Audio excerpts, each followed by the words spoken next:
Hello everyone! Magandang buhay sa ating lahat! Ayan, nandito naman po tayo para tayo mag-share ng ating nilulutong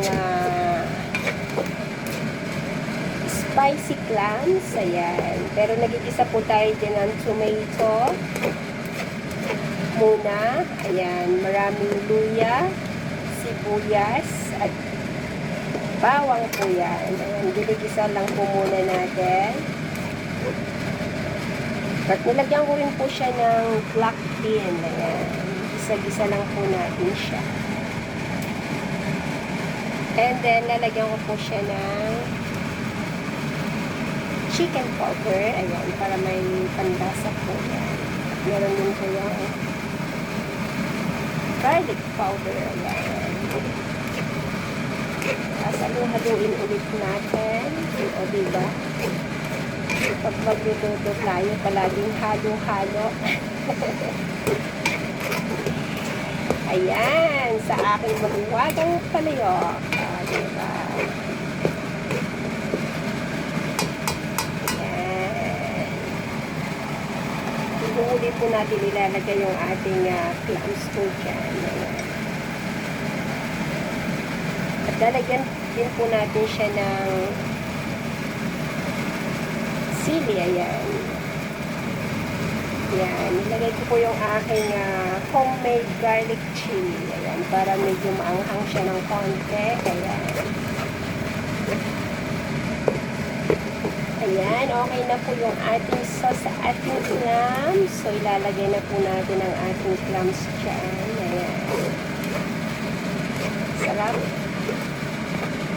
Ang bango-bango. Ayan, ang amoy. Ayan. At ilalagay na po natin ang ating clams. Ayan. Pagkitak po siyang lutuin. Ayan. Diba? Tapos sakalilin lang po natin yung ganyan. Ayan. Napapansin nyo, medyo open na po yung clams. Pinupusang na po siya kasi ng hot water. Bago po natin siya niluto. Okay guys, kaya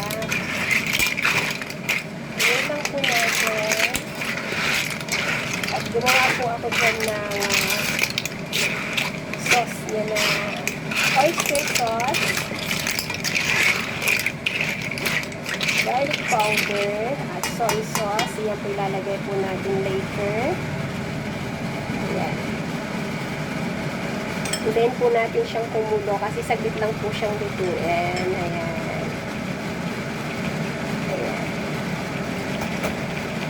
Ilalagay na po natin ang ating sabaw. Yung tinimplahan po natin ng oyster sauce, garlic powder, and cornstarch. Yan po ang ating sauce sa ating seafood. Ang sarap.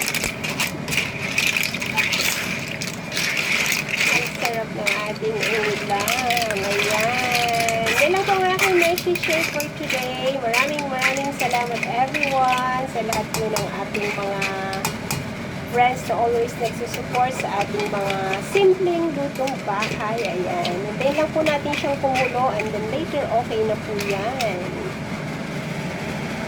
At lalagyan din po natin yan ng ayan, para magandang kulay. At lalagyan din po natin siya ng parsley. O, diba? Sarap.